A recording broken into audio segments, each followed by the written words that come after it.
I was born in Brooklyn. I can't say that I was raised in Brooklyn, but I was raised in Chula Vista, which is a small town in San Diego. I have two sisters, and both my parents were all basically musicians. I grew up with a huge musical background. My dad is a bassist and my mom is a choir director. We all sing and play some kind of instrument. That's really kind of how I started the whole audio world, not knowing I was going to be in audio. I also am a huge video gamer. I love to play video games.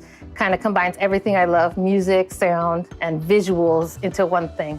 The biggest lesson I learned at Laughs was to always keep learning and growing. The biggest thing after that was constantly being able to change and adapt. They threw in so many classes that if I didn't know how to schedule myself or put anything on a calendar, I would be a complete mess. They taught me how to stay organized and stay teachable. My mentor is Carol Urban.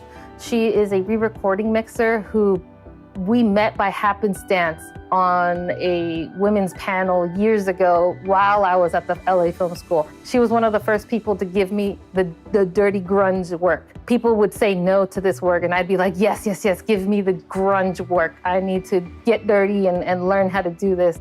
My proudest moment in my career to this day was mustering up the courage to leave a very comfortable trailer job working at Source Sound for a completely different career path, and that is being a full-time dialogue editor for animation.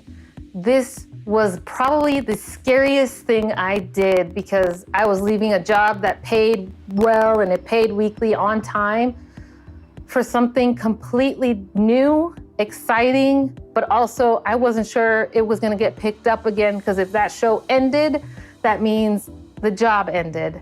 And I am very proud of myself for getting through that decision. Without that decision, I wouldn't have landed all of the dialogue editing jobs I've had to this day. I would have been back still with trailers, which, don't get me wrong, I loved that job. It was a good job, but I felt like I needed to keep moving in a different direction, and switching gears in the middle of that was something I never thought I could do. And I'm very proud and happy that I did it. I love working in the entertainment industry. My favorite thing about it is you just never know what the next project is going to be. It is constantly changing, and that makes it super interesting. I've had jobs where it's so repetitive, it becomes mindless. But working in the entertainment industry, it's all about storytelling, it's about people, it's about bringing people together sometimes, or apart, depending on the story. But it's one of my favorite things. It's constantly changing. Something I live by. I live and breathe by this saying. It's gotten me through some of the darkest parts of my life. It's a very simple saying. Follow your feet. Literally, your feet will take you wherever they're supposed to take you. You just got to keep following them, one foot in front of the other. This has helped me not only through relationships, it's helped me through career, it's helped me through school, through jobs. I just had to keep chugging along. So follow your feet. That is one of the best pieces of advice and one of the best things to say when you're feeling like you can't do something. Just follow your feet, they'll take you there.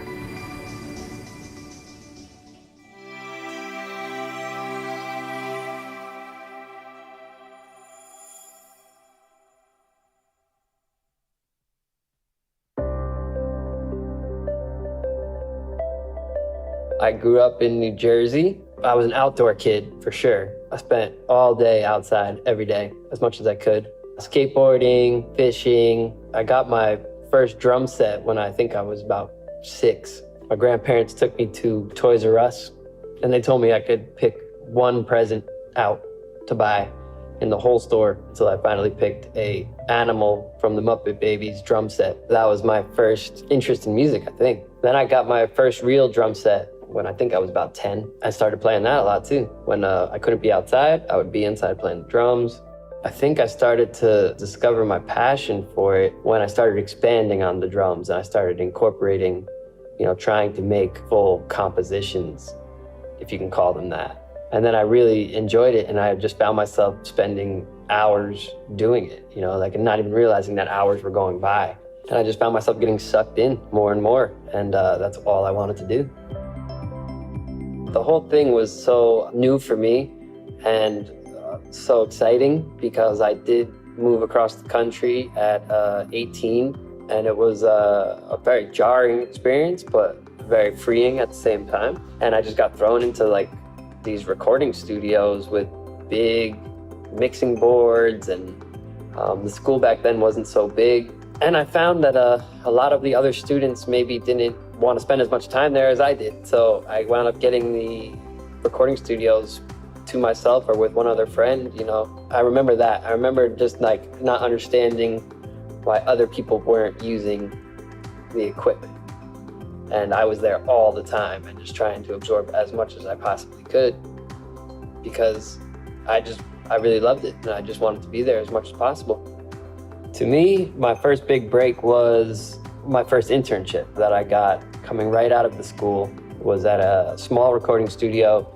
Was not terribly fancy, but I was confident that I could work all the equipment. After a couple months of interning there, they wound up giving me the opportunity to record an actual session because the engineer wasn't available. And so they gave me the opportunity to do that. And that really is, to me, one of the biggest opportunities that I had that then I saw the most results, and from that session, I got more sessions and they wound up having me be the engineer there. And from there, I got brought to other recording studios. And then from there, I met more people and I got to learn from other people who were more advanced than me and other producers. I was just engineering at the time and I was learning what a producer actually was and seeing how the different type of producers worked. And I could kind of like cherry pick of their techniques, which of them I liked, and I could kind of try to see if I could do it like them. And it just kept me in the studio, which got me more practice, which made me better and quicker. What has surprised me the most about working in the music industry? How far it reaches, how far a song can reach into the world. To me, that was always mind-blowing. Like, you could travel around the world and all these people know your song that you wrote in a little room in Hollywood with a couple of your friends. Like, that is always mind-blowing and surprising to me. I don't know what I thought would happen, but it wasn't that. I'd say the fact that I was able to do it and have a career like I had, not on my own, but it felt like it was created with my peers. It wasn't like some older person or gave it to me or anything was really given to us. It felt like we earned it on our own. I think I'm very proud of that. You know, like the accomplishments that I think everyone thinks of is like when you get awards or the songs are successful, and those are great, but those are more fleeting moments than like the moments you have that actually become like real memories of the harder times when things weren't so great. Those are the accomplishments, the fact that we got through those times. To me, those are deeper memories where I have more emotion attached to those than I do, oh, we made this great song and then it got on the radio and everyone loved it. It's great, but it doesn't have the same emotional feeling that it does that like we did this on our own, we went through hell, and then we got the songs on the radio. Like that's like the smallest part at the end, you know, but the other struggles and all the part that comes up to that is the part that I remember with the most fond memories.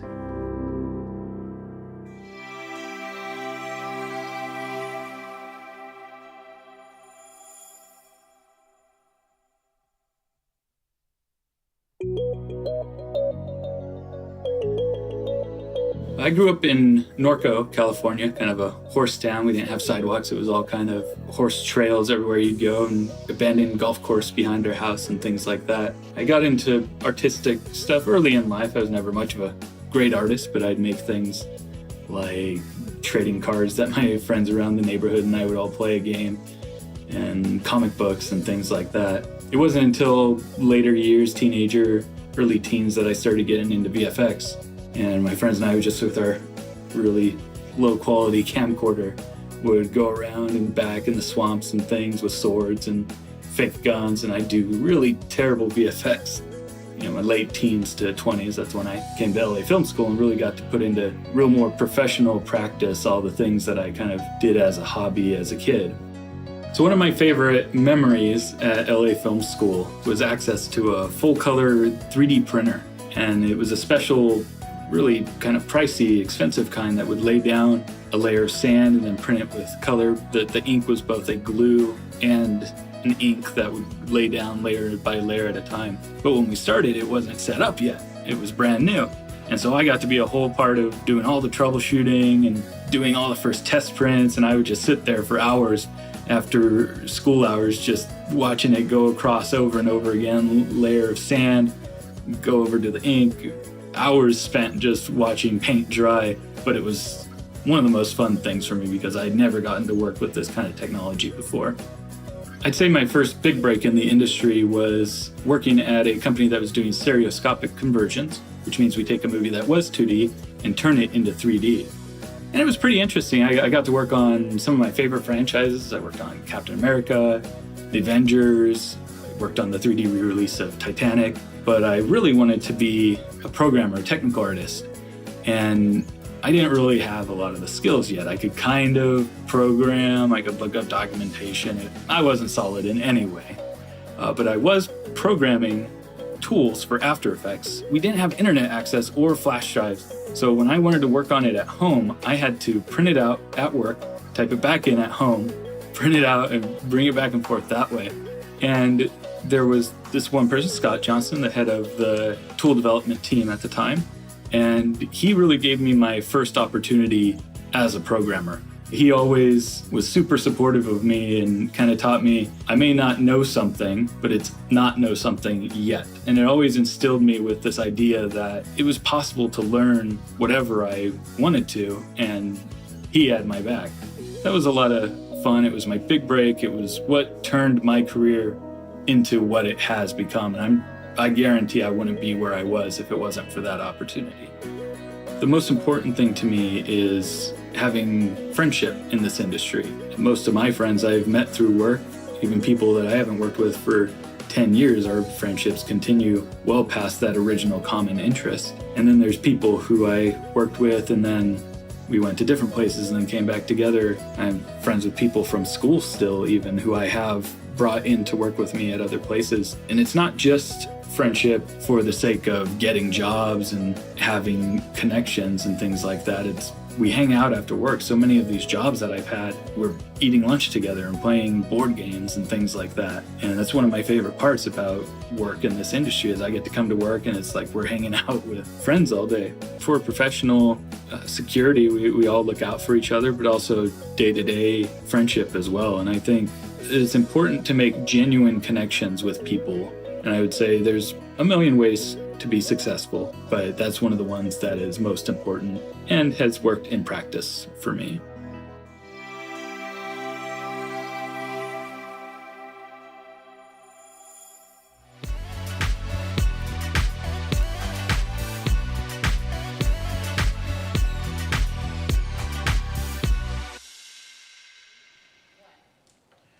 Hey, how's it going, everybody? My name is Hector, and I am your blue carpet host for tonight's Spotlight Awards. You may be asking yourself, what are the Spotlight Awards, man? Well, the Spotlight Awards is a jam-packed award show where we highlight the Los Angeles Film School alumni where they are not only successful in their careers, but are also successful in bringing back love to the school itself.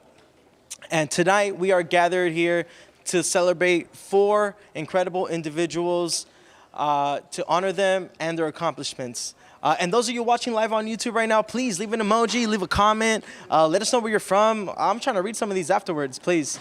But yeah, let's wait for our next guest, okay? Giving it back to you.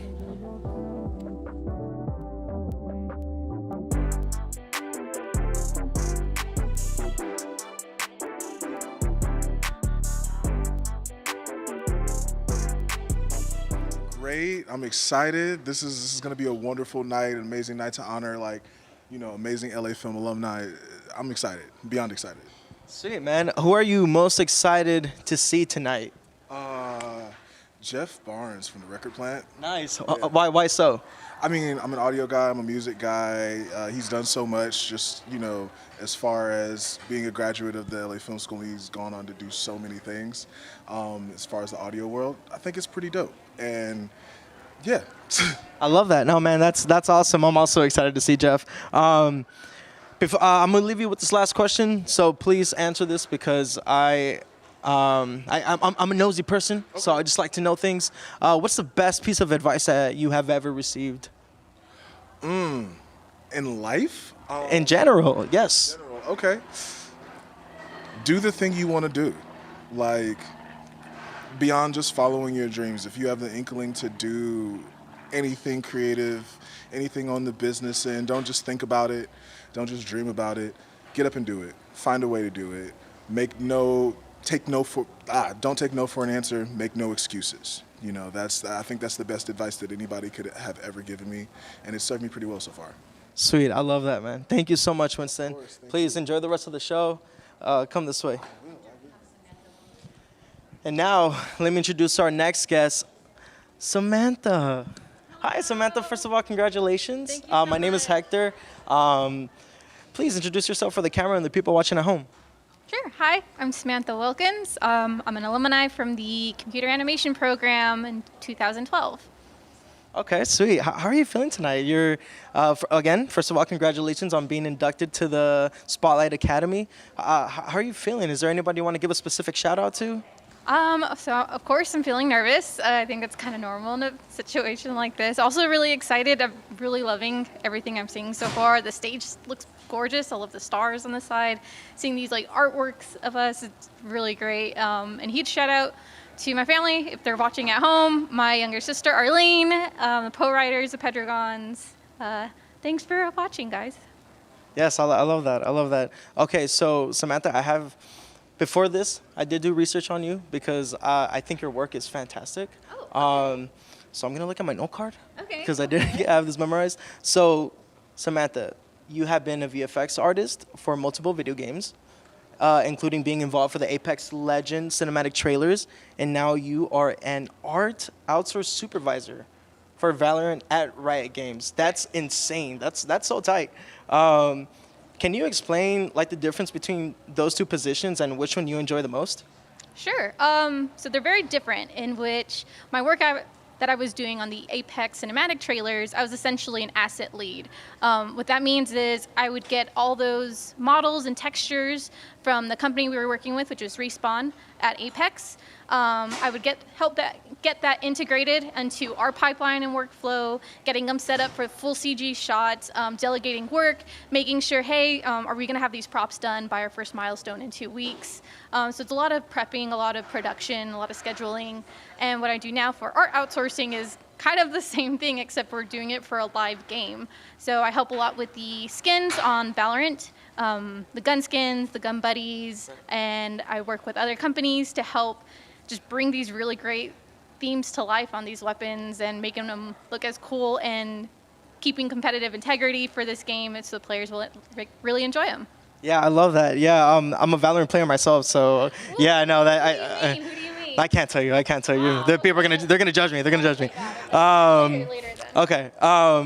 But yes, thank you for that. I'm gonna leave you with this final question, which I've been asking everybody. What's the best piece of advice that you have ever received in general? So I want to say one, but it's actually kind of two for me. So one, definitely your ability to adapt. In this kind of industry that we do, technology is constantly changing. There's new things coming into the workflow to make things a lot better, easier. Like, keep in mind what those things are. Like, go out, find new things. Learn from people, too. People have so many different skill sets. They have so much different various experiences. Learn from them. Because you're not always going to have the right answer, and that's okay. And then second is really keeping those like communications and those relationships with the people you really like enjoy working with. Do they have the same like moral like values as you? Do they have the same principles as you? Are you able to work together to make something really great? Definitely probably my favorite two advice I've ever gotten for here. I love that. Thank you so much, Samantha. Again, congratulations, and Thank you please so much. enjoy the show tonight. Thank you. Oh my God, you guys want to come say hi? This is the family. This is Samantha's family. How are you guys feeling? Please introduce yourself. My name is Hope, and I'm her grandmother. I love your name. Thank you. Nicolas. Nicholas? Yeah. Okay. Grandpa, that's Grandpa. Oh, that's Grandpa. Yes, I'm Rosa. I'm Sam's mom. Okay, and yourself? I'm James, Samantha's father. Oh my God. And I'm Adam, Samantha's husband. Oh, wow, that's, the whole family came. That's so cool. How are you guys feeling for Samantha? Excited. Okay. Proud. Okay. I can almost explain what it's like to be blessed with such a wonderful daughter out of 3. Amen. Yes. No, it's a well-deserved accomplishment that she's achieving today. Yeah, no, are you guys excited to see what she has going on in her future, or? Definitely. We can see she has a very awesome future ahead of her, with all that she is and her heart and the work that she puts in. It's a passion, Yes. and she would be even more successful. I love that. Samantha, your family's a sweetheart. What the hell? Well, thank you guys so much for joining me. Please enjoy the rest of the show, and thank you for coming. Thank you very much. Thank you. Nice to meet you, Adam. Go ahead, guys.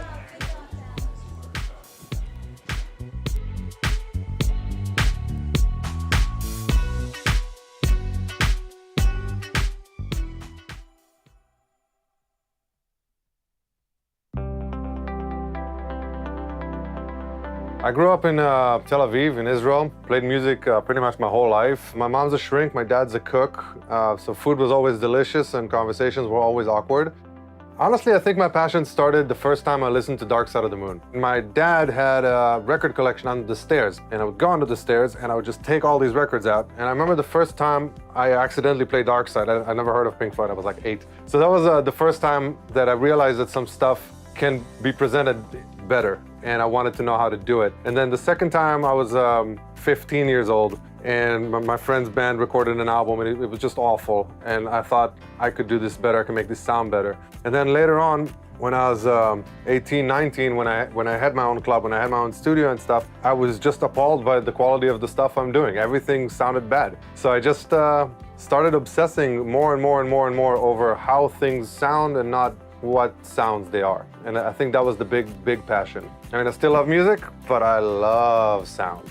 Honestly, my greatest inspiration is actually a school graduate, Toshi Kasai. And I barely know him. We spoke like 5 or 6 times. But Toshi recorded this album called A Senile Animal with the Melvins. And that album was the reason I moved to the States. I called a good friend of mine and asked him what to do. And he's like, well, where are the best albums recorded? And I was like, well, what's the best album? And he's like, well, I think Senile Animal probably right now is the best album. Who recorded it? He said, well, let's look it up. And it was Toshi Kasai. And I hit him up on MySpace. And he said, just come to Los Angeles, go to the Los Angeles recording workshop, it was called. It was like even before the recording school. And then just go to some clubs and like, you'll be fine. And I think a month later, that's what I did. I just packed my stuff and followed Toshi's lead. So my favorite moment at the LA Film School was actually not in one of the classes. It was in one of the common areas. And this guy started just drumming a beat on the table. And a couple of people just started joining him with more and more instruments and more stomps and beatboxing and stuff. And then 2 people started rapping on top of it. And it turned into this whole elaborate hip-hop song. I've never experienced a genuine hip-hop moment. I never experienced just people coming together and starting to jam with just the stuff they found around the room. Hip-hop was like in its infancy in Israel, and obviously came from MTV and not from any kind of culture that cultivated it. It opened me up to the genre. It opened me up to American music and the American way of creating stuff, and just seeing how nobody was, oh, what if they don't like this, and what if they don't like this? And everybody just kind of went with what they felt, and beautiful things happened. The biggest lesson I've learned in the LA Film School that has helped me immensely in my career is not a social one, it's a super nerdy little thing. Put a high-pass filter on everything, just everything. Biggest tip, biggest help, jumped all my stuff, 100% better since then. My first big break, I was a runner at the Record Plant Studios, and it was Christmas. And the studio wasn't booked, and everybody, well, flew home to see their parents and their families and all that kind of stuff. And I was, a lonely Jewish immigrant in a town with no friends. So I stuck around and kept working and, cleaning the toilets, doing that kind of stuff. And then all of a sudden, will.i.am decided to book the studio for a month in a couple of hours advance. And there was nobody there, it was just me. So they hired me to be the assistant on the session. And that was my first big break. I know it doesn't sound like a huge break to be an assistant, but about 10 days in to this session, Will decided he should work on a few artists at once, and he asked me if I would engineer one of them. And that turned into my first big break. It was Nicole Scherzinger. That was one of my first artists, and the second first artist is back then a 5-year-old girl named Baby Kaylee, who's a rapper from Florida. And Will signed her, and we cut a whole album, and that was my entree into the major label world. My favorite thing about working in the recording industry is how unexpected everything is, how you can go into a session thinking it's a writing session and come out of there with a Grammy, how you can go to the studio for one day and end up for 3 weeks in the Bahamas, how everything is so malleable, everything is so weird, everything just happens or doesn't happen, and everything is completely unexpected. You can't plan for anything, you just kind of have to take it as it comes, and I think there's something beautiful about it. It's kind of like a Rorschach of a career. You try to do the best work, and stuff just keeps coming your way. Weirder and weirder stuff. I like it. Keeps you on your toes.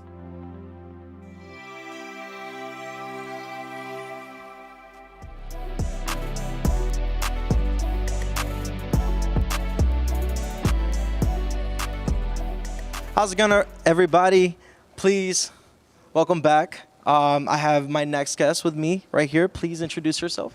Hi, I'm Phillip Bladh. I'm an Oscar-winning production sound mixer and a 2008 Los Angeles Film School recording school grad. Oscar. Again, I'm a little jittery right now because I'm in the presence of an Oscar winner. So right now, I feel humbled and privileged to be standing next to you. Thank you. But yeah, how are you feeling tonight? First of all, congratulations on being inducted into the Spotlight Academy. Thank you. What does that mean to you? It's just a great honor from the school to be, one of the alumni that's highlighted in this great facility that they've created, and just so happy to be back. Yes. Is there anybody in particular you want to give a shout out to? Yeah, shout out to all the people who I've worked with over the years. Hi. All my friends and filmmakers who have really kind of given me an opportunity to work with them.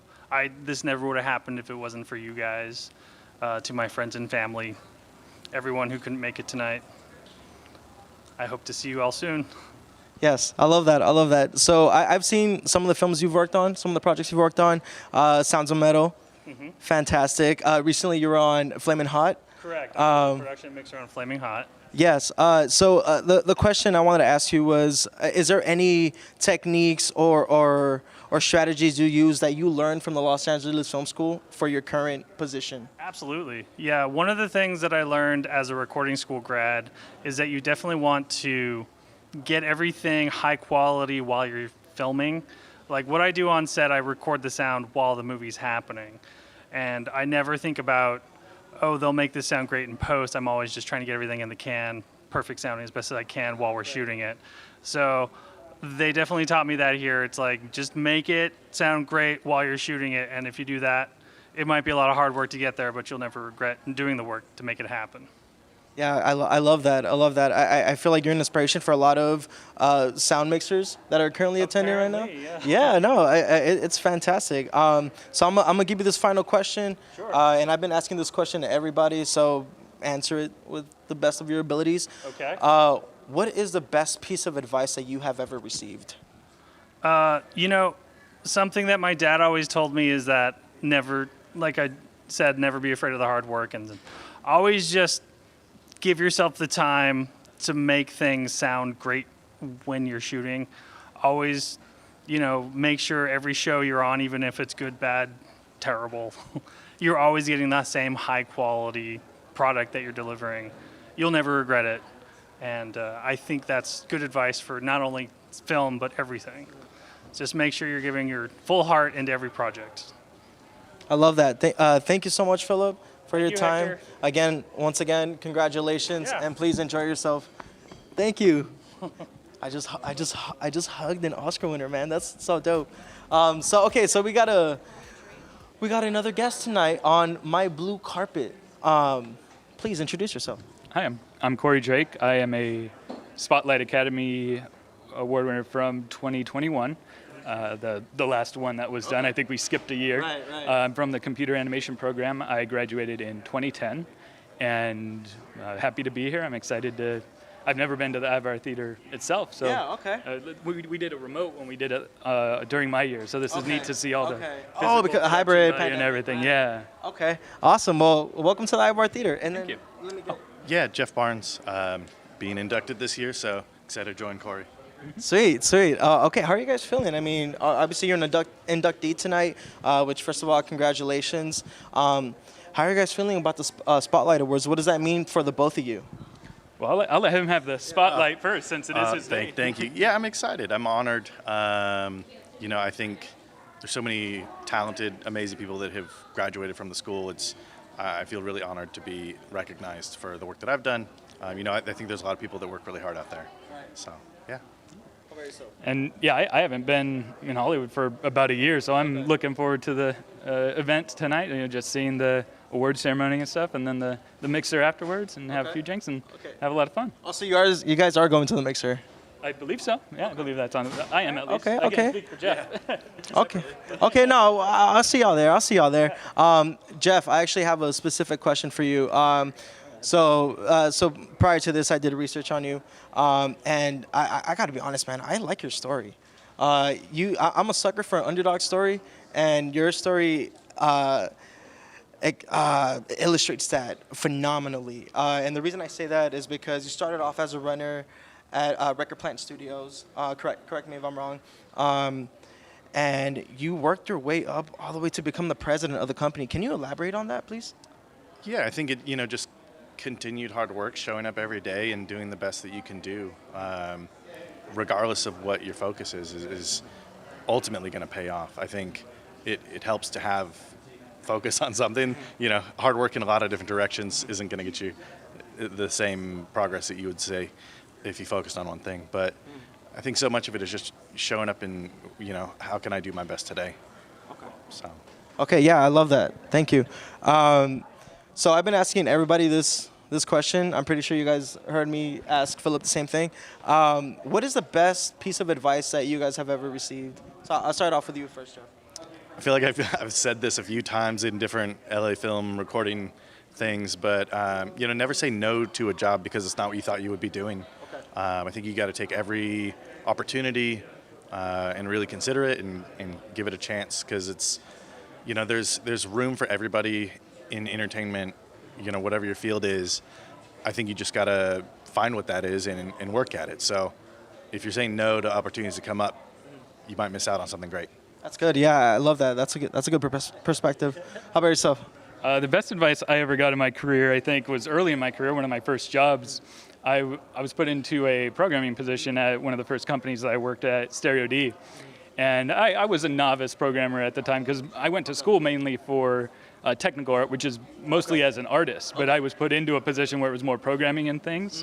And when I would have a question about something for programming, I had a friend, John England, he's probably not watching right now, but he would always tell me, shouting over the cubicle, RTFD, which means read the freaking documentation. And that was one of the biggest lessons, just read RTFD, read the documentation. Yeah, I love that. Well, guys, thank you guys so much for joining me. Thank you very Please, once more, congratulations on you, Jeff, and welcome back to the Los Angeles Film School. Yeah, please, happy to be head here. this way.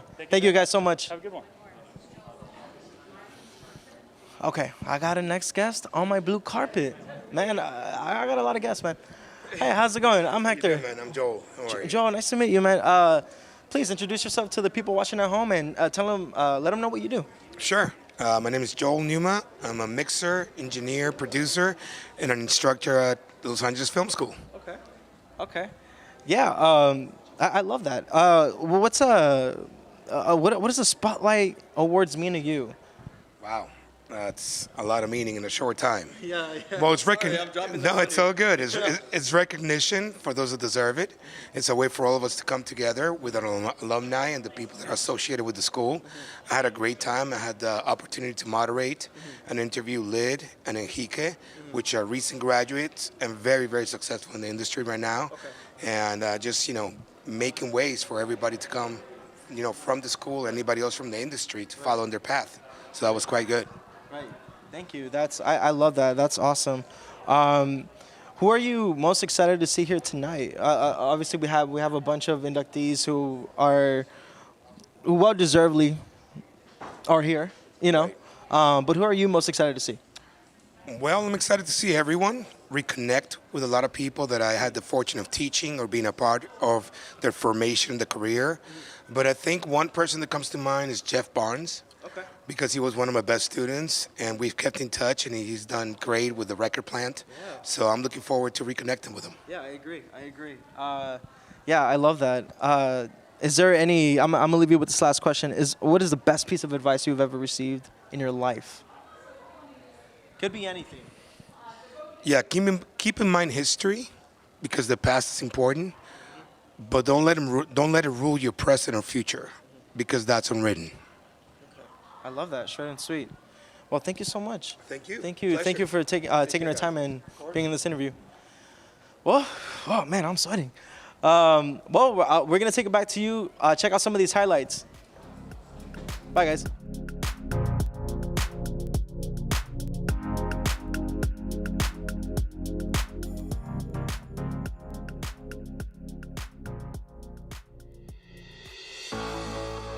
I grew up in the mountains outside of Santa Cruz, California. Up until I was 10 years old, we didn't have screens in the household at all, didn't even have a television. But my parents did own a movie theater, the Nickelodeon in Santa Cruz, California.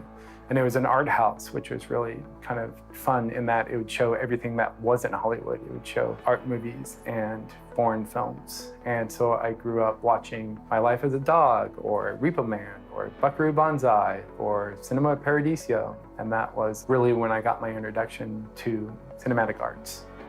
I discovered my passion for cinematography, I think, rather late in life for most people, in that I was 30 years old before I went to film school. I did take my first baby steps into photography when, in my last 2 years of high school, I bought an enlarger at a swap meet, and I put it in my parents' basement so I could print black and white 8x10s. And then I developed the negative in the little canister, and then I would practice printing with the enlarger, and I absolutely loved it.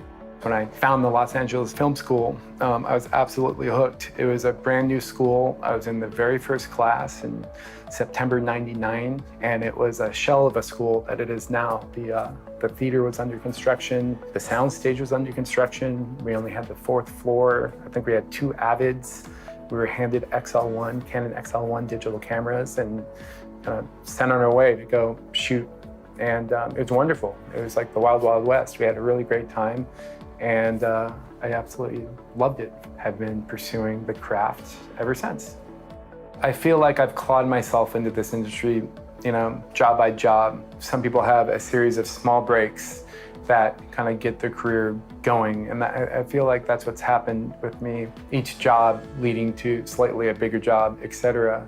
The one thing that I think that has happened is my career has run, I think, parallel to the expansion of broadband. And with broadband, of course, came the streamers. Shooting for the streamers early on was what really gave me a boost. It started with sketch comedy shorts at Super Deluxe, and then Funny or Die, and then that led to Adult Swim, and then Hulu and Netflix, and then finally I've been shooting lately for more the broadcasters like Fox and ABC. My first real show was Children's Hospital for Adult Swim, and it was there that I met a host of talented directors and writers whom I still shoot for to this day. In fact, I just worked with Lake Bell on Bless This Mess, David Wayne's project, Wet Hot American Summer. It had this built-in fan base from his 2001 feature, and he entrusted me to shoot the Netflix series, and it was really fun to shoot.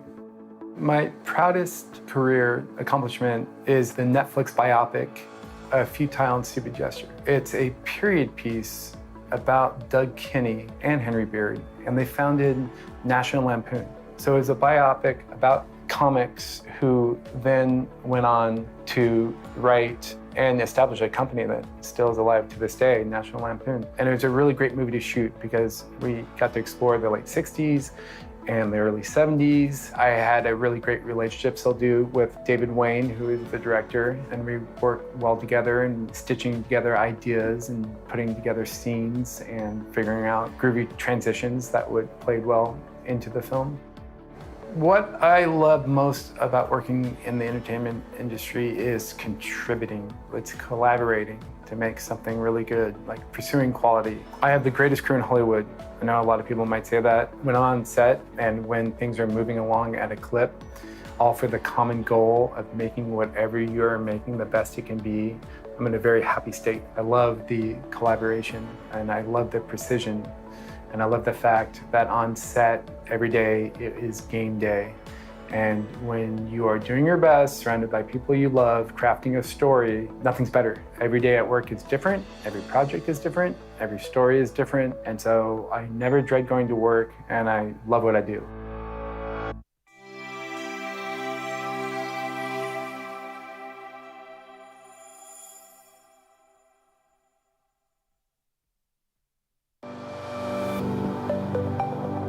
As a kid growing up in Southern California, I literally had to be tough. A way to escape the reality of my life at the time was just comic books, artwork, drawings. I literally just pick up a pen or a pencil or some markers and start just copying those books. And that's how I learned how to draw. And I had a family member that used to work at the Universal, the back lot and the theme park. And I just grew up there. I grew up there as a kid in the 90s. Early 2000s, just going, visiting the lot and the theme park, and really what solidified me to become a filmmaker was visiting Stage 12, seeing the Jurassic Park set, and then a year later seeing it in the big screen. My first break in the industry had to be when I was a nosy kid walking down the sidewalk, seeing production trucks line up, all them white trucks that you always see. And I just literally asked everybody that I saw near the trucks if they needed help or they're hiring. And after a couple times, the grip department / Teamsters gave me the opportunity. I PA'd for them a bit, and then I worked my way up for a couple gigs. And then I decided that if I want to pursue this as a career and as a director, that I needed to know the language. Because of that break made me want to go film school to learn the vocabulary and the language, make sure I know how to move on a set and all that stuff. So I consider that my first big break, is literally just being a nosy kid on the sidewalk and asking the production team if they needed help, and then landed my first gig to eventually push me to go to the film school.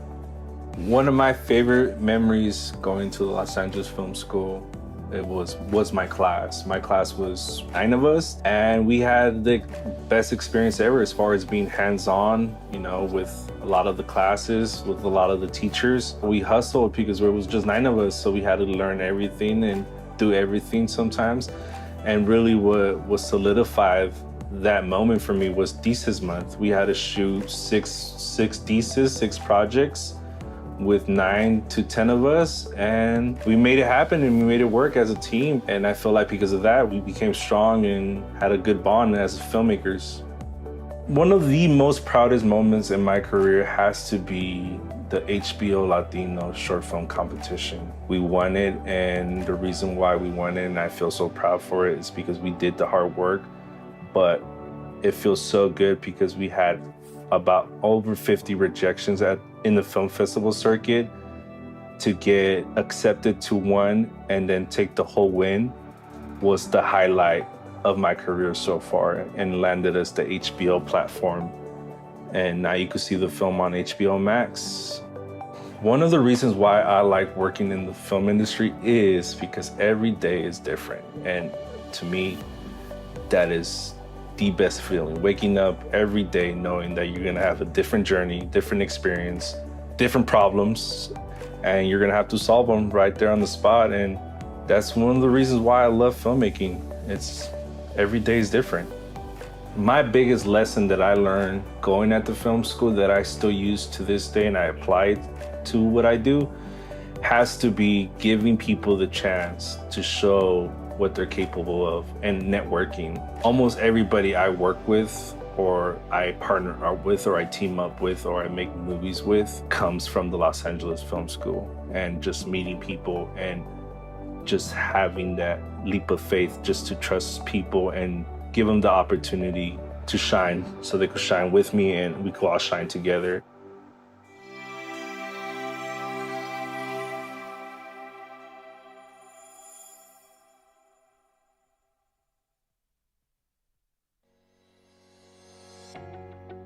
My love of film has sort of always existed. I grew up in the film industry. My dad does special effects, so I grew up as a little kid going to sets with him and sort of being exposed to this weird world of movie making that only, maybe I didn't realize as a kid, just fueled my interest in making movies. This Is the End really turned my career around in a big way. You know, not only was it, again, I think a really phenomenal film to be able to get to do, it's such a crazy story. The look, again, we wanted it to look like an action horror movie. You know, that was the whole look for the film, and I allowed it to be dark whenever it mattered. And I think, again, that was stuff that for a comedy was scaring me when I was shooting it, but we all loved it, and so we just really went for it. That film really started my relationship with Seth and Evan, and I've been working with them consistently ever since then. You know, I mean, This Is the End led to Neighbors, and then Neighbors led to The Interview. Then there was Neighbors 2, there was The Night Before, and then there was The Disaster Artist, and now there's this film that I just directed with Seth that we're still working on right now.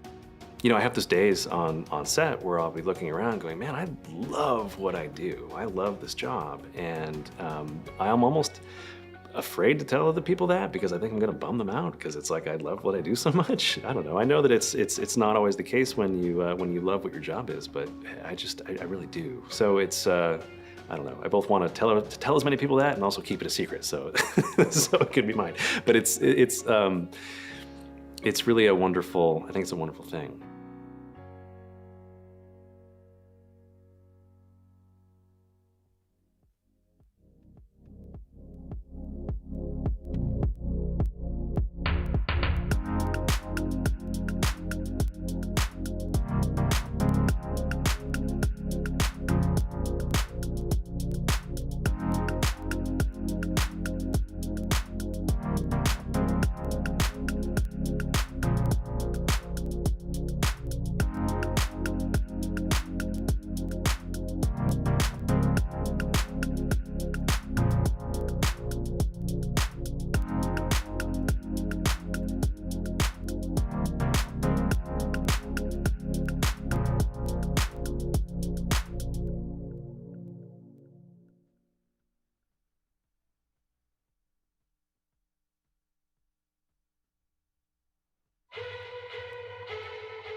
growing up. In high school, I went to a lot of concerts with friends. Ended up going to school at UC Santa Barbara for environmental studies. I was doing, the environmental studies stuff as sort of a job. I wasn't really happy doing that as work. I realized how much I enjoyed and liked going to shows and concerts, and so I ended up moving to Los Angeles. Started coming to school here and started becoming exposed to all the different aspects of not just post-production, but music as well. And I kind of realized that I was sort of just more happy, like just there's an inner happiness in terms of, okay, like this is fun, this is creative, this is exciting, and just kind of changed direction and went for it.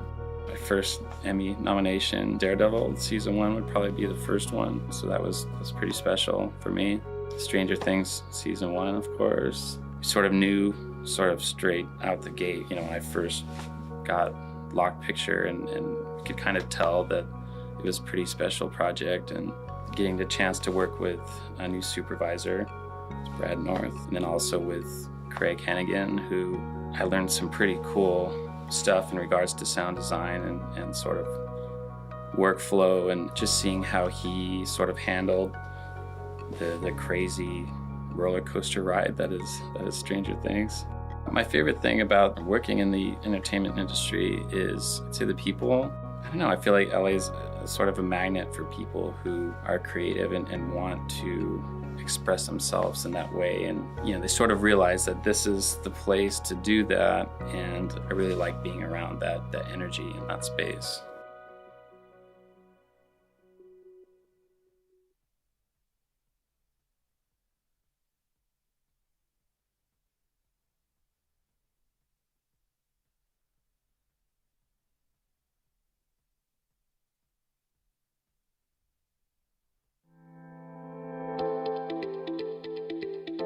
I'm from Bellevue, Washington, which is just outside of Seattle. And it wasn't until I was about 16 years old that I all of a sudden had a camera in my hand and I was filming everything.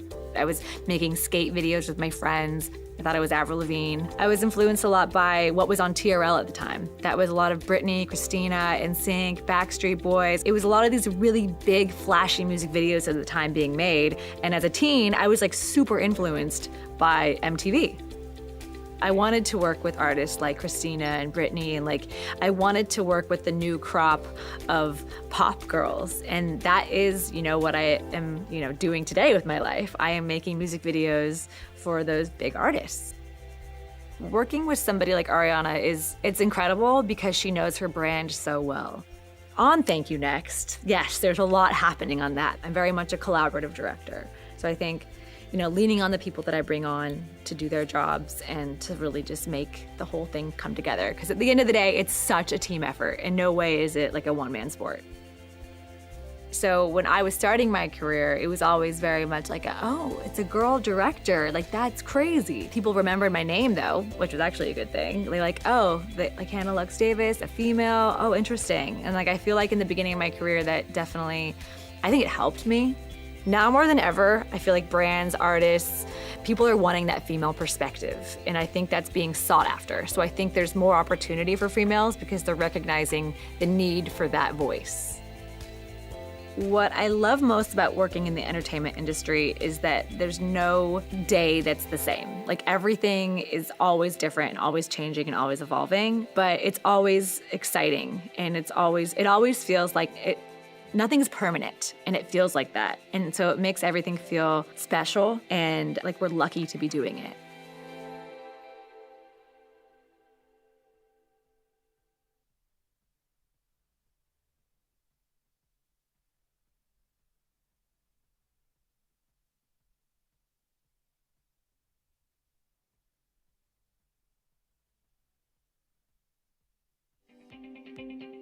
My grandfather and my father were both hobbyist photographers and hobbyist computer geeks.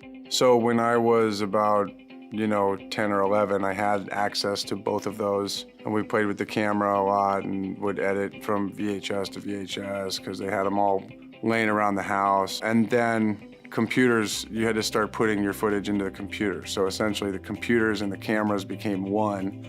And because my grandfather and father both knew their way around both of those items, they were able to teach me at a very young age how to do that. And I had a keen interest in it because I always liked making people laugh with my friends. So I was just filming my friends. My first job outside of my own projects was on Community. And then Joe and Anthony come up and say, hey, you want to do another one? I don't know if I would have done Happy Endings. I definitely wouldn't have done Happy Endings, and I definitely wouldn't have gone over and done Parks and Rec. I don't know that my TV net would have been cast as wide as it had been. I definitely wouldn't have done the Heartbeat video with Donald Glover, and we got nominated for a VMA for that. I read a script called Murder Mystery, and then in parentheses, a murder mystery. And I thought that was really funny. And I knew that Jennifer Aniston was on board and Adam Sandler was on board. So I knew what was going on. They had already shaped up the project a little bit, they just didn't have a director. And so I went to Netflix and pitched my idea, how I saw the movie, and it just clicked. It clicked with everybody, the tone, what I was saying, and then they said, you got the movie. And then the other thing that kept me going was the ABC of just basically always be creating. It started as a love for the craft, so it should never go away from that. It's still at the core, just, filmmaking. Should always be doing it.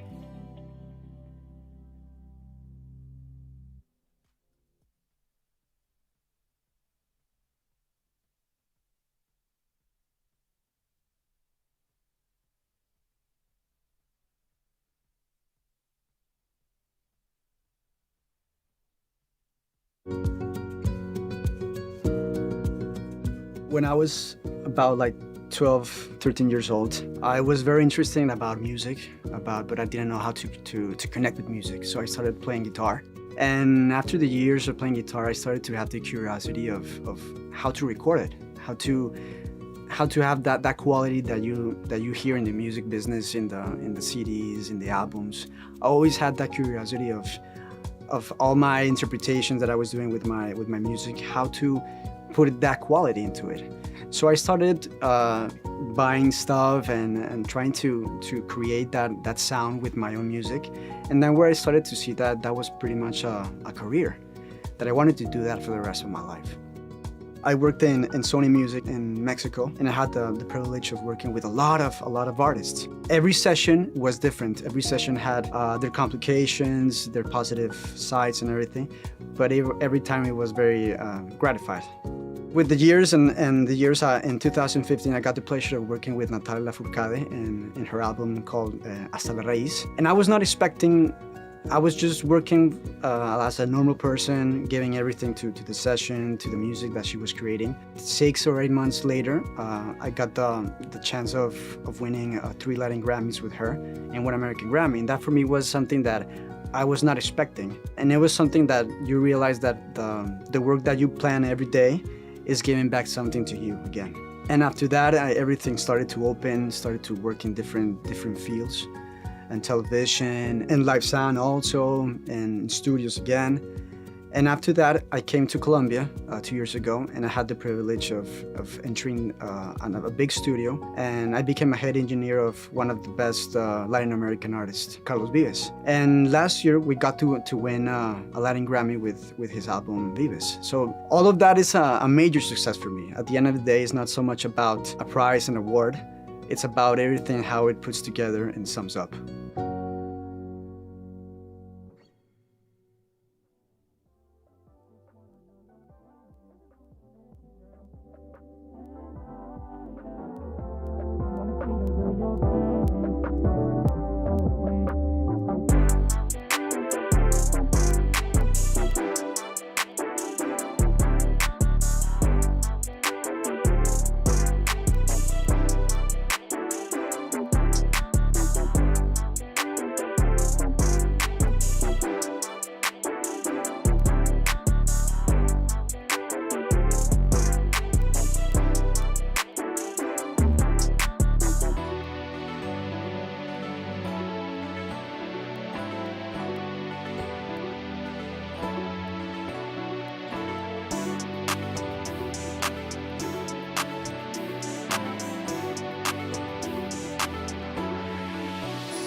2023 Spotlight Awards, where we invite you to a world that challenges your perspective, expands your imagination, and enhances your creativity.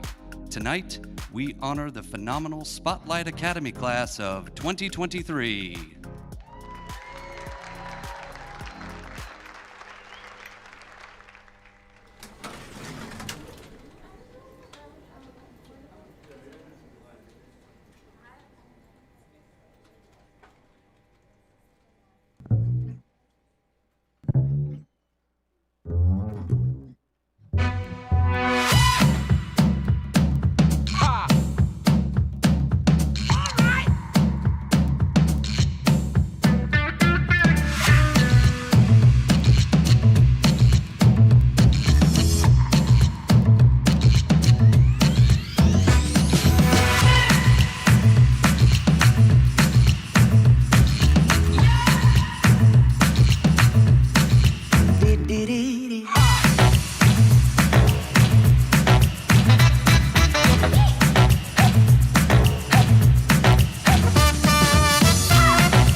Everyone, please put your hands together for the president of the Los Angeles Film School, Tammy Elliott.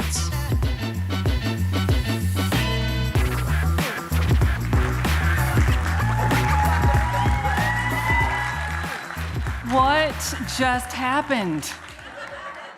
I'm going to make an executive decision right now, and I need you to help me. Do you think it would be a good idea for us to hire those guys back in Monday, Tuesday, Wednesday, Thursday, Friday morning as we're arriving to work every day? Right? Okay. Good, good. Many thanks to the Seidel drum line. They were just fantastic. Hello. Welcome here. It's so great to have all of you here in this space, here with us today. We've got a lot of folks that are joining us in many, many different ways. You are here with us. I think we have some friends up in the balcony too, do we not? No, we don't. Oh, we have 3. Okay. All right. Welcome for being up there. We also have our students in their own watch party over in B2, that's Building 2 on Sunset, watching the live stream. We also have many of you may not know that we have an East Coast family of faculty and staff that work out of Winter Park, Florida. They're there at 7:30-ish p.m. time, their time, and they're joining us here. Thank you guys so much for being with us. We also have many, many folks joining us on our Los Angeles Film School YouTube channel as well. So there's a lot of us gathered from many, many different states and countries and here, and we just love so much that you're here with us. There's a rumor, and I need to make sure it's true, that we have a very, very, very special guest with us today. Is it true that there's a Mr. Joe Byron in the room? Joe.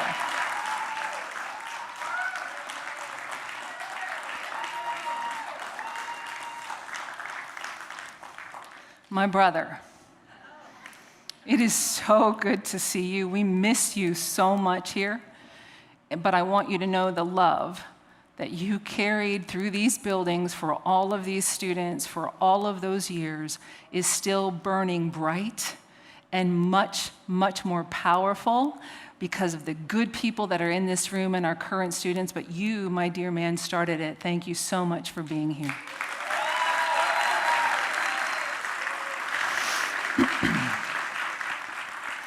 We are live and in person, and I know that live and in person means the same thing in this context, but when you consider 2020, 2021, and 2022, I am thrilled to no end to say we are live and in person at the coming from the Ivar Theater in the heart of Hollywood.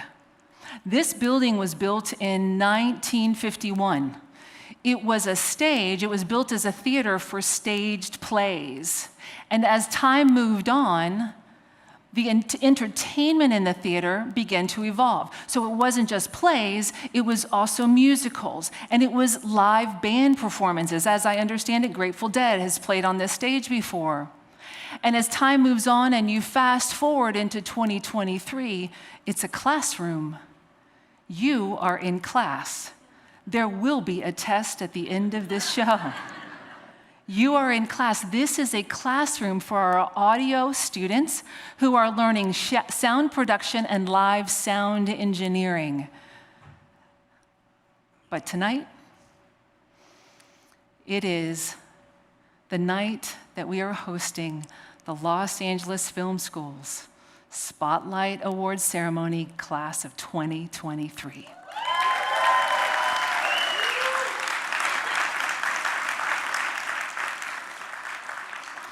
We are here to celebrate our alumni. They are the best of us. They are what makes us better every day. And in that alumni community, since September 1999 to this day, we have celebrated 14,420 graduations, students that have graduated from these programs. And of those 14,420 students, tonight we're focused on four. Four very special, very talented, very creative, and very soulful human beings, and the good work that they have been doing since they graduated. We're celebrating their devotion to their craft for more than 10 to 15 years out now, and how they stayed the course through hard times and good times and continue to do what they do because they love it. We're here to celebrate their contributions to the entertainment industry at large, and we're here to celebrate them and thank them for always turning around, coming back to the Los Angeles Film School and meeting the next generation of industry professionals, being their mentors, presenting, working in panels and workshops with our current students. There's something very magical that happens when you watch an alumni start their career, sustain their career, grow their career, and then at one point in time, 7 years, 10 years, maybe 12 years later, they're at the place of hiring now. And they look back and look at our school and hire from the next generation. That's a beautiful, beautiful moment, and it's one that we marvel at to witness. So tonight we are celebrating the four. I appreciate you all being here. Settle in, relax. It's gonna be a wonderful, wonderful night for all of us. And so we're gonna get started. It's time to meet our very first student presenter of the evening, Alumni Wilson, class of 2024 from our music production program. Hi, I'm Alumni Wilson, a music production student here at Lars, class of 2024. It's truly inspiring to know that tonight's inductee, Jeff Barnes, may have taken some of the same classes I'm taking right now. On behalf of the music production students here at Lars, we'd like to introduce Jeff Barnes. Roll the clip. I'm Jeff Barnes, and I'm the president of Record Plant. So I grew up in Garden Grove on the north side of Orange County. From a really early age, music was something that I connected with.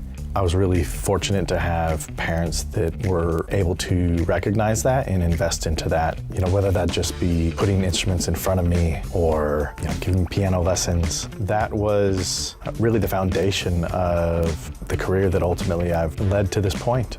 So I discovered my passion when I was in my early 20s. Music had always been fundamental and foundational to who I was, but it was at that point that I realized it was a career path that I could pursue. I was able to get enrolled in the Los Angeles Recording School, really take the next steps to begin my career. I think I have a few mentors, people that are inspirations in my life. My father, my mother both worked really hard to provide a beautiful life for me.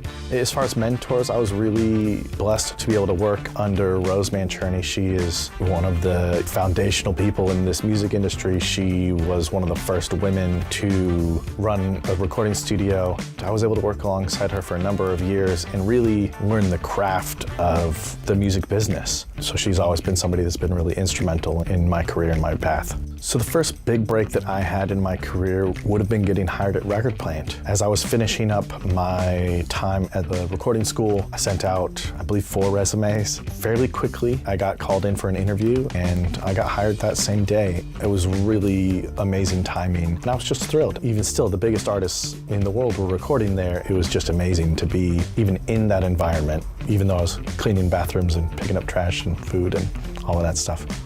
One of my proudest career accomplishments to date would have been when Record Plant was included in the top studios in the world by Billboard in 2017. At that point, I had just started to get my own stride running the company by myself. So that was really a big validation that I was able to keep the company at the level that we wanted it at, the level that it had been at for the previous nearly 50 years at that point.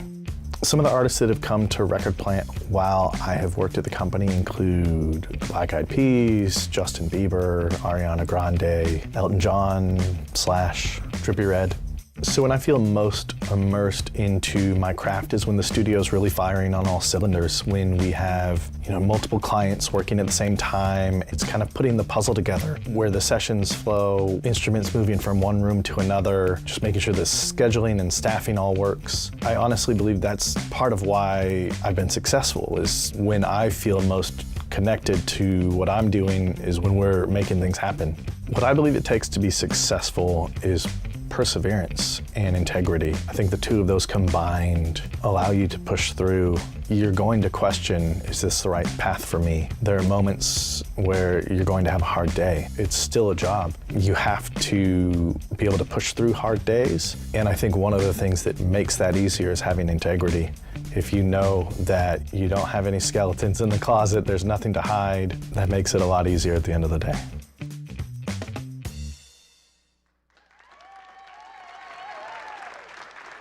Hi, my name is Rose Cherney, and let's talk about Jeff Barnes, my buddy, my confidant, and my partner in crime. Jeff was hired in 2008 as an intern runner, and he quickly went to head runner, night manager, assistant engineer, front desk manager, and he assisted me with hiring runners and client service. He also went into booking, tech.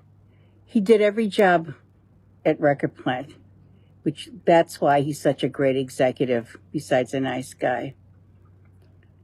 Jeff is the whole executive package. But what you don't know is Jeff is a accomplished pianist, a great songwriter, really good songwriter, and he's a gourmet cook. And this is when I want to thank Nancy and Fred for bringing this wonderful person into my life. Thank you, Nancy and Fred Barnes. So with that, it's my honor to present Jeff Barnes with the LA Film School Spotlight Award. Congratulations, Jeff. I'm sorry I'm not there, your studio mom. Yay!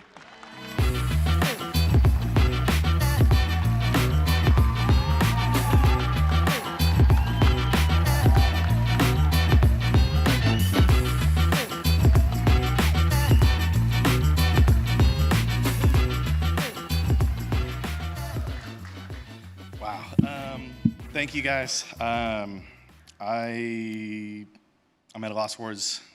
You said a lot of what I was going to say up here. I said a lot of what I was going to say up here. I just want to say thank you. I feel incredibly honored and privileged to be joining a really amazing group of people, both this year, the past inductees. And so thank you to the school, to everybody that felt that I deserved one of these. I really appreciate it. I think this, just as much as I've worked really hard for this, as Rose and other people said, I think this goes to my parents. I think this goes to my wife, to the rest of my family.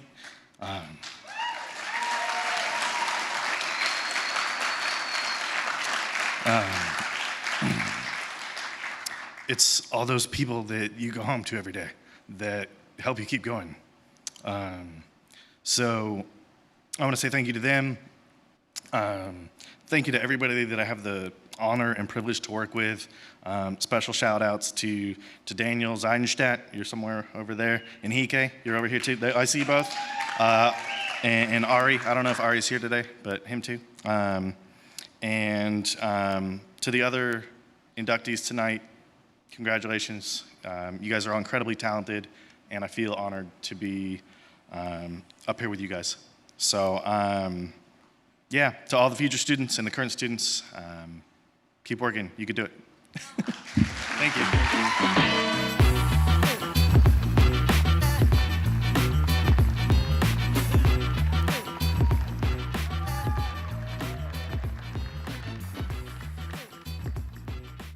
Hi, Hi, I'm Sierra Ariel, class of 2025.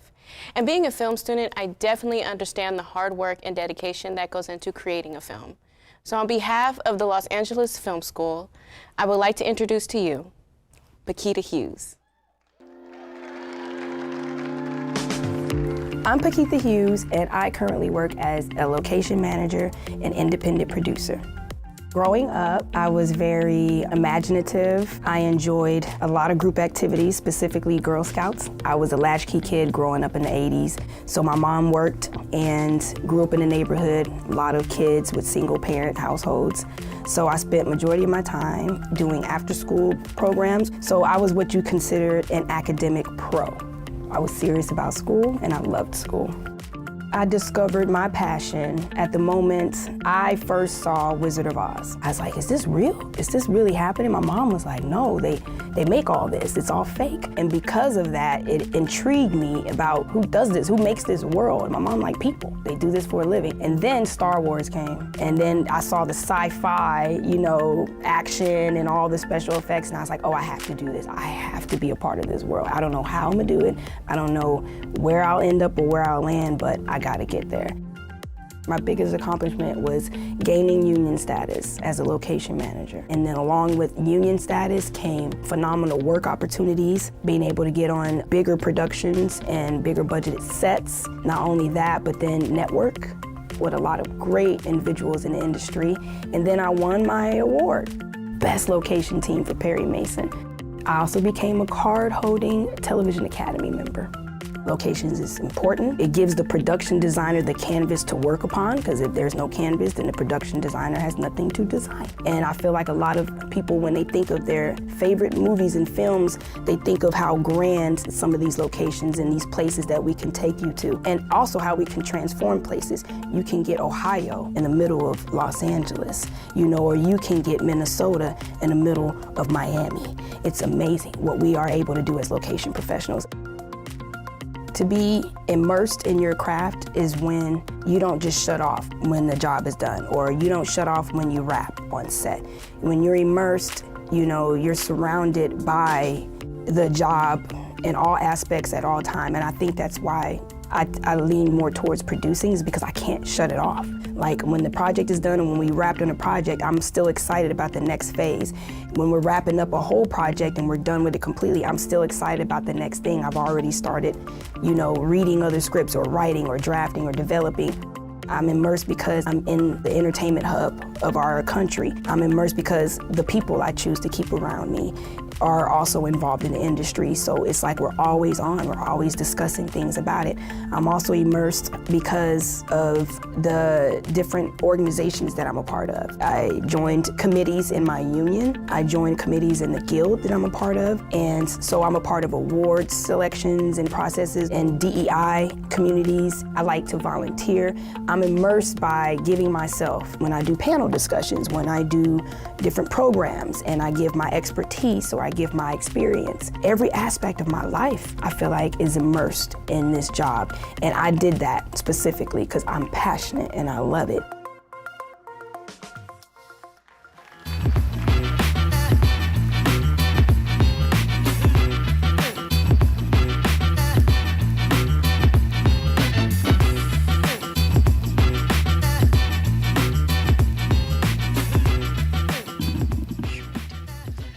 So, in 2013, I was an aspiring actress and I got an audition for this project called Sugar at the LA Film School. And when I arrived, there was a line of actors spilling out of the building. When I got closer to the door, I saw Paquita, this small, petite lady who looked just as surprised as I was to see so many actors still waiting to be seen. I didn't make it in the room. I had to leave, but thankfully later, I bumped into Paquita and we exchanged information, and I fully expected to never hear from her because, Hollywood. I was wrong. Not only did she keep in touch, but she invited me to different networking events and screenings as her +1.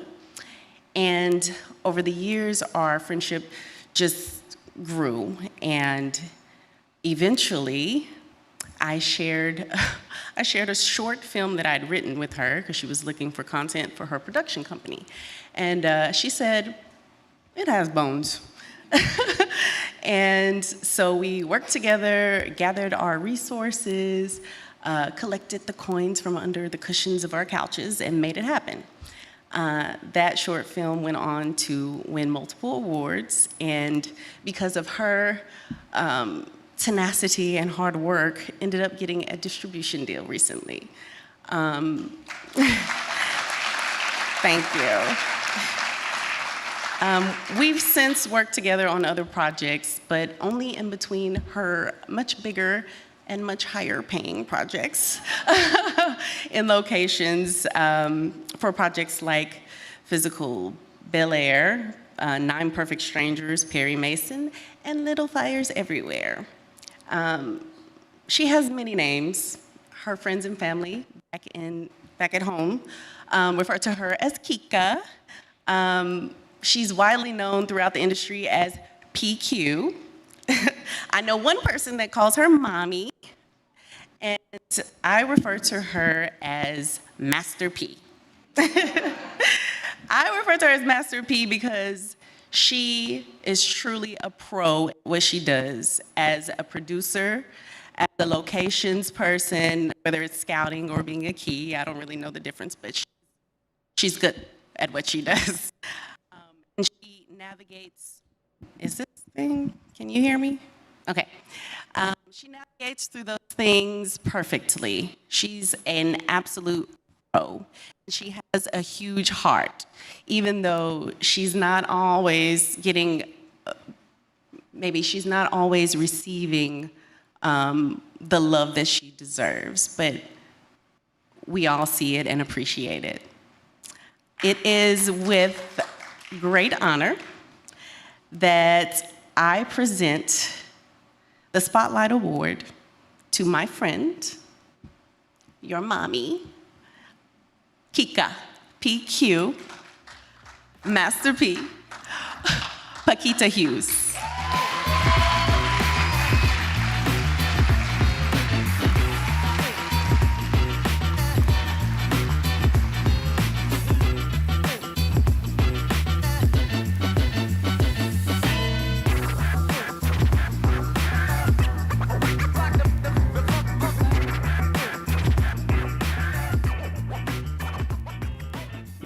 Hello.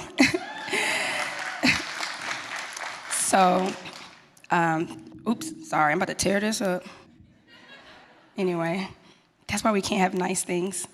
All right, so thank you all. Thanks for this honor, and I wanna thank you, Chloe, for presenting it to me. Like she said, we go back, and we started very organically at film school. That's how a lot of relationships bloom, whether you know it or not. So treat everyone with respect, because they could be your boss one day, or they can be a great collaborator and colleague. But thanks, Chloe, for always being that to me, and a great friend as well. She's my sister girl.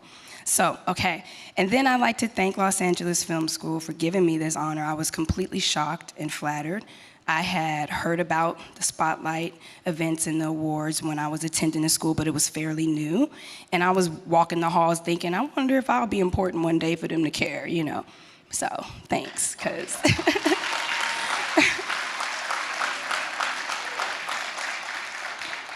and just like the interview said, you know, I've come a long way. I'm originally from Mississippi. I was born in Puerto Rico by way of New Jersey, landed in Mississippi. So when you come from a place very rural and small town, you don't really think that you can accomplish dreams this big or make it this far.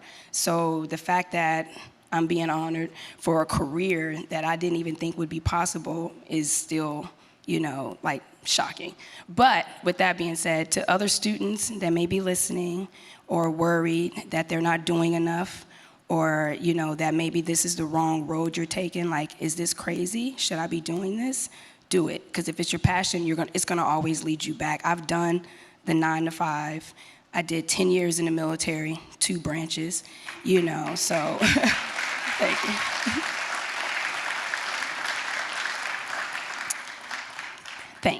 somebody's got to do it. But so you know, I had to take a few detours. You know, I had a baby, my child Penelope, so that was unexpected. But hey.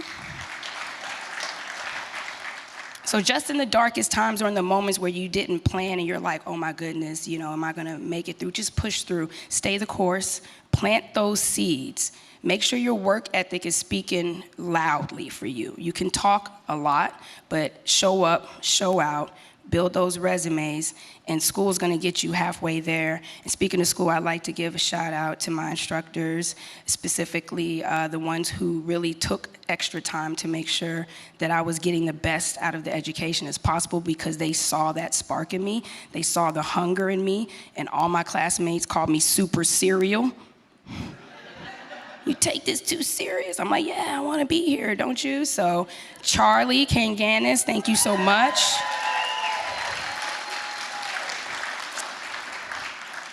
And Timma Stagg is another instructor who was here. And then Joe Byron always made sure, he always made sure we felt special and loved, especially when we became alumni, made sure we stayed connected. And to the career development team, you guys, thank you so much. And to anybody who voted for me or suggested for me, thank you for thinking of me. Appreciate it. All right, and to my guest, thank you so much for being here. You know, being a transplant in Los Angeles, you don't have family around at all, so you're out here alone doing this, you know, making everything work, pushing through all the storms by yourself. So I want to give a thank you to my family that was able to make the trip and come out and support. Appreciate you.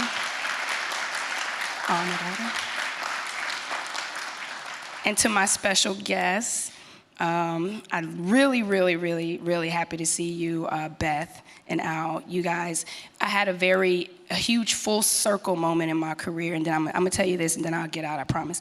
But I had a very huge full circle moment in my career where I was tasked to manage a location in Hancock Park for NCISLA when I was working on the television show. And I didn't know whose home it belonged to, but when I was there having a moment with one of the homeowners, it was revealed, and it sent me into this heck of a validation that made me realize I was here. So, you know, I was overseas in the military serving. I became very depressed. And one thing that brought me out of that was a television series called Smallville. And surprisingly, because I'm not a Superman fan, I'm a Batman fan, but the journey, you know, of Clark Kent and watching it it grew a hold on me, and I kind of got obsessed with it, and then it brought me out of my depression, because what it did was it awakened the passion that I had kind of snuffed out because I was in the military, thinking I had to do something practical, and I couldn't just, you know, follow my dreams. And within that, I made a decision to get out the military, join, you know, apply for film school, and just go for it. And it was because of that show that I was like, I gotta get out there and do this. And 10 years later, I'm sitting in the house of the creator of that show, managing it for a TV show, and it was just mind-blowing. I knew I had to be there. I knew I was meant to be here. So, constant reminders. Look for the omens. You're meant to be here. You're meant to be great. And I think that's all I have for you guys. So thanks again.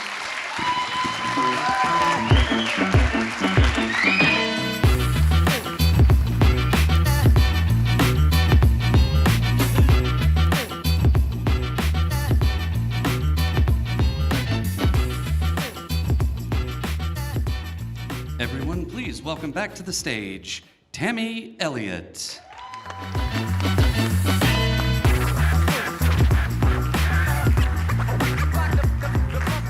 From a place of gratitude, right? You heard it through Jeff, you heard it through Paquita. I think you're going to continue to hear it through the evening, but from a place of gratitude. As an organization, we also rely on so many organizations and individuals to help us keep moving the school forward. And I'd like to name just a few of those tonight. One, I'm going to go start with our students. We have students that raise their hand, volunteer for events like this. So many of you probably were helped tonight from a student who said, I want to work with you in this event. So to our student crew, thank you very much. Yeah, students.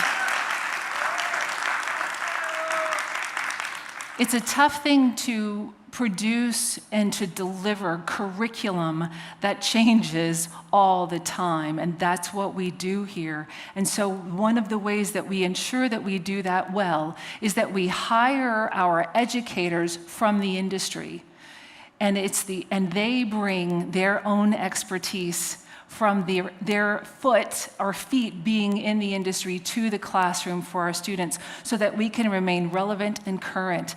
Another way that we can do that is to supplement their expertise with a committee called the Program Advisory Committee. And these are outside industry professionals that volunteer their time to come and sit with us at the table, review our curriculum at least once a year to make sure that we are teaching what we need to be teaching for this next generation. We are very thankful for our PAC board members.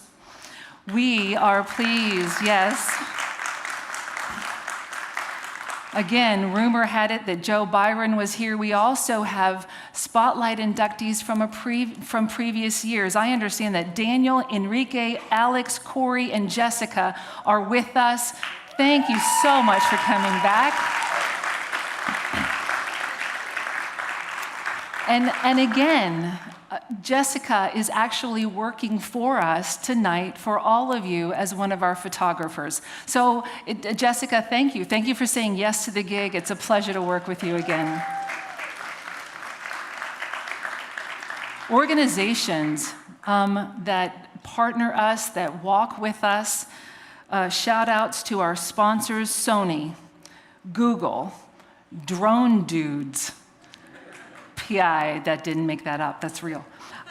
Production Resource Group, CDWG, Bright Tangerine, BH and Photo Video, Allied Media, Gaia Yaki, Synergy, and Think Like a Student. Remember when it was, what it was like to be a student. One of our sponsors is California Pizza Kitchen. Yay for pizza. I understand that, I don't know, something like 200 pizzas have been served this week. So anyway, thank you, California Pizza Kitchen. Spotlight Week has been happening this week. Now back on campus, the students have had a wonderful time at Spotlight Week. And here to speak more about it is one of our entertainment business students, Robert E. Gordon Jr. Hey everybody, Robert Gordon Jr. here, entertainment business major, class of 2026. Let's dive into what happened this week.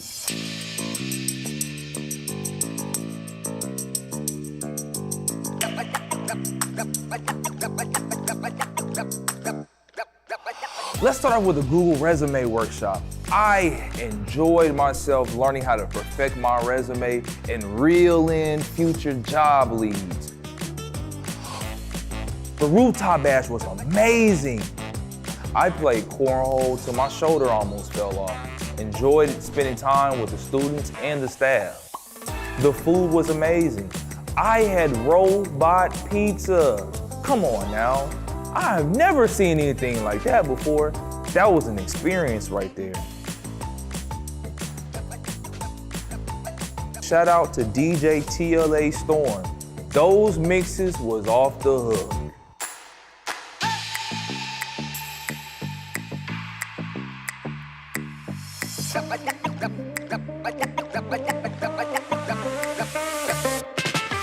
I had an amazing time at the film festival. I had an amazing time at the workshop. And I had an amazing time seeing all the panelists come together to speak. It was such an amazing experience, and I'm looking forward to everything else that's coming out of Spotlight Week. Thank you, Robert. Thank you, Robert. And lastly, a heartfelt gratitude to our co-chairman, Bill Hevner, Ed Haddock, and John Phelps, we thank you for trusting in us and having faith in us as we take care of our students and our alumni. Thank you very much. Okay, you ready for 3? Now it's time to meet our next student presenter, Tyler Garrett from the Audio Production Program. Hey, my name is Tyler Garrett. I'm an audio student here at the Los Angeles Recording School, class of 2025. When I first learned that one of our alumni won an Oscar, I was super excited and super proud of him. Now, on behalf of all of the students in audio at the Los Angeles Film School, I'd love to welcome Phillip Bladh. Hi, I'm Phillip Bladh. I'm an Academy Award-winning production sound mixer.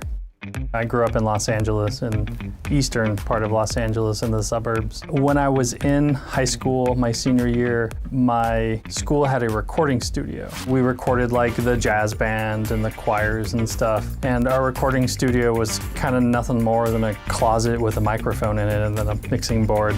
So that was kind of where I got started on this journey of production audio.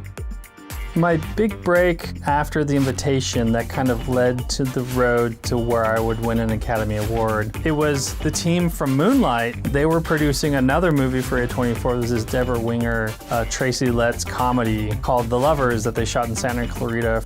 I got to meet some people there and they liked me. So when they were shooting their next movie in Boston, it was this film called Sound of Metal, and they couldn't find anyone who they liked who was available because it was also a very small, humble film. They called me up and they sent me, I was like, send me the script. So they sent me the script and I was like, I'd love to talk to the director. And I have some notes, clearly because this was like a horror movie for me. It's about a guy who loses his hearing, and audio is my passion in life and what I do. I sent him my notes and I talked to the director and I successfully wooed him into knowing that I was the guy because I read the script. And then next thing I know, I'm flying down to Boston to work on this movie. As a production sound mixer, I can fully immerse myself into a movie because most of the time you're just recording the dialogue of the film. And that's, what our job is. But every now and then you get to work on a show where you can immerse yourself more to kind of record the world of the movie that we're trying to create. I recently worked with Eva Longoria on her directorial debut, a movie called Flaming Hot. And she had created this Cheeto factory. And she called me up one day and said, what should we do? It's going to be so noisy. Half of this film takes place on a very loud Cheeto factory floor. And I said, well, what do you think? And she was like, I think that we should maybe turn every machine off. Maybe on the wide shots we can leave them on so you see them. And I thought about it and I said, well, maybe what we can do is just record the factory like it's a character, and we'll treat the noise like it's a line of dialogue so that you can have it without it sounding like it's just bleeding into the audio and destroying all the dialogue. She definitely, the first time that we had shot there and she had some dailies on her iPad, she came up to me, she's like, listen! And they watched, the camera passes like the bagging machine, and you can hear the bagging machine, and then the camera passes and you get like the conveyor belt and you can hear the conveyor belt. She's like, it's incredible. I was like, yeah, we talked about that together. We made up that process, and she was very happy with it. One of the phrases and mantras that I live by is like, never be afraid of hard work as long as you get good results. And that's something that I've always kept with me because it is hard work, and sometimes it's impossibly hard work. But as long as you're getting good sound and good results, it's all worth it at the end of the day.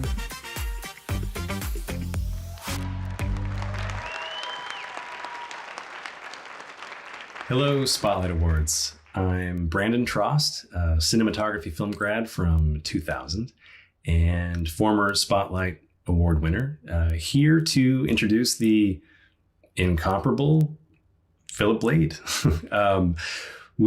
Phil and I have known each other for a few years now. We were introduced by Joe Byron there at the film school, and we just had the fortunate opportunity to work together at random out in the wild on a studio movie called Coyote vs. Acme, and it's still in post right now. But one of my favorite aspects about everything that's had to do with the school and with meeting people like Phil is how this network continues to grow. And we, we all went to school there to become filmmakers and to do what we love. And, to be able to get out there and do that and have that mutual friendship and working relationship is one of my just favorite aspects of all of this. And Phillip is one of the best. I mean, from his work on Sound of Metal, which he won an Oscar for, I'm sure everyone knows, and, his work on Destroyer, Flamin' Hot recently. I mean, he is an excellent production sound mixer, and I feel lucky to know him and also introduce him to you. So, Phil, sorry I couldn't be there. I'm working out in the UK right now, but look, I wanted to just let everyone know that it's my an honor to present Phillip Bladh with the Los Angeles Film School Spotlight Award. Congratulations, Phil.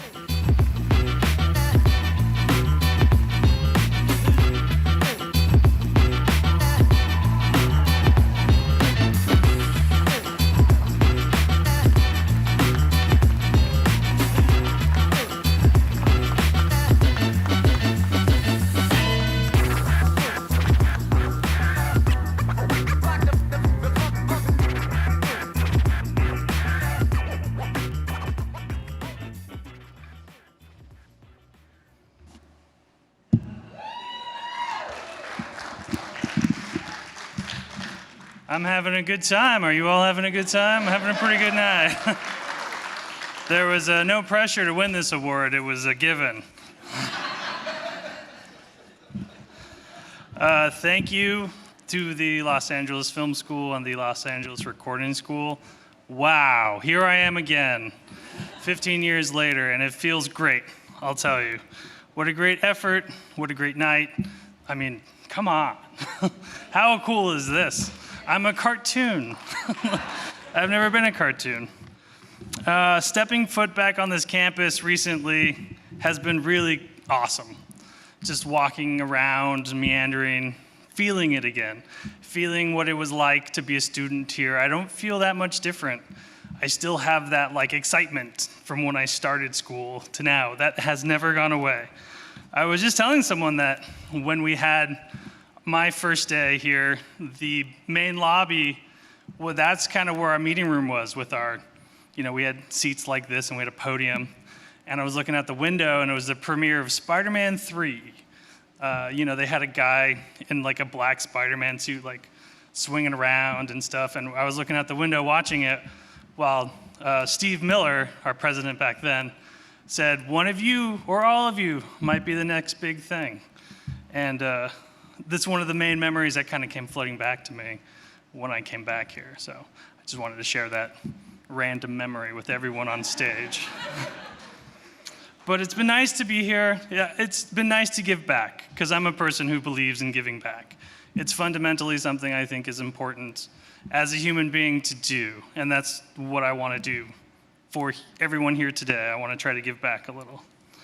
Thank you to all my directors, my boom operators, my film friends. Many of you are here today. Shout out to you guys.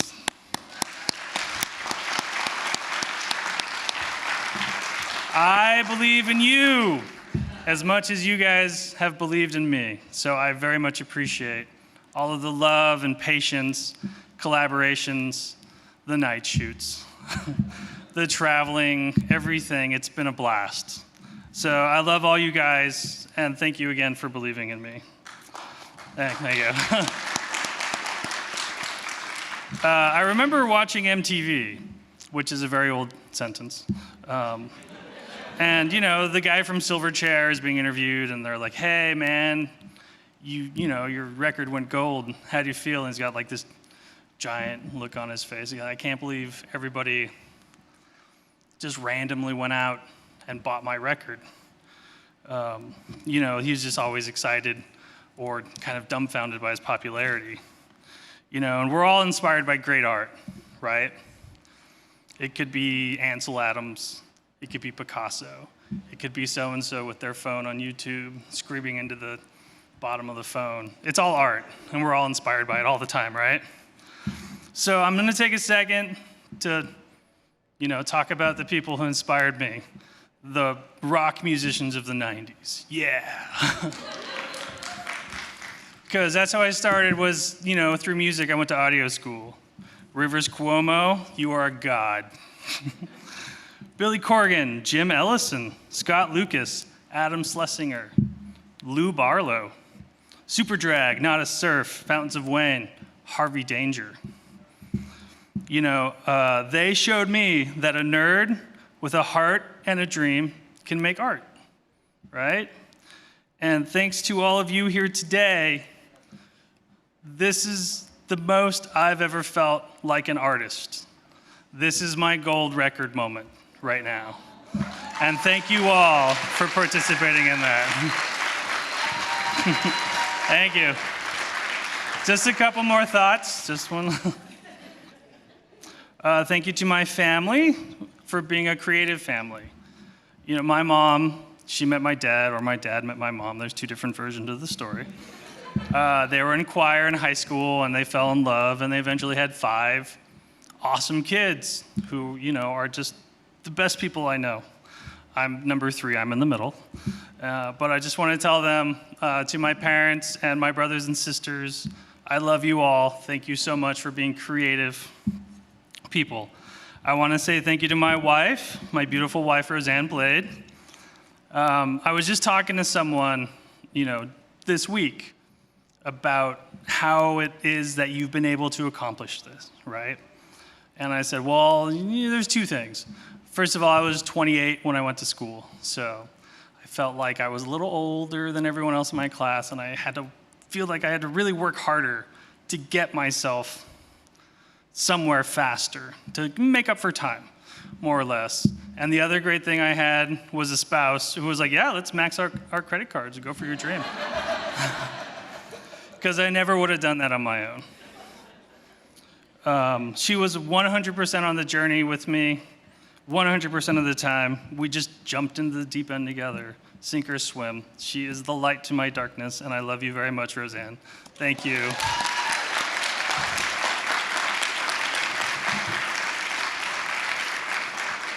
And then I want to talk about my 2 greatest accomplishments, Katie and Carly, my 2 daughters, my 2 beautiful daughters. Both named after a Weezer song. I just want to let them know that they should follow their dreams and never let anyone tell you can't do anything ever. Just keep going. I love you, and I'll always be here for you. And what an honor it is to be right here next to all the others. Congratulations to all of us today. Thank you to Brandon, an inspiration to me. I keep learning, I keep loving, it's so great. And to all the alumni, I hope to see you all on set with me very soon. Keep going, just like Paquita said, just like Jeff. I'm sure Sam will tell you the same thing. Just keep going. That's really the secret to it all. Thank you very much, everybody.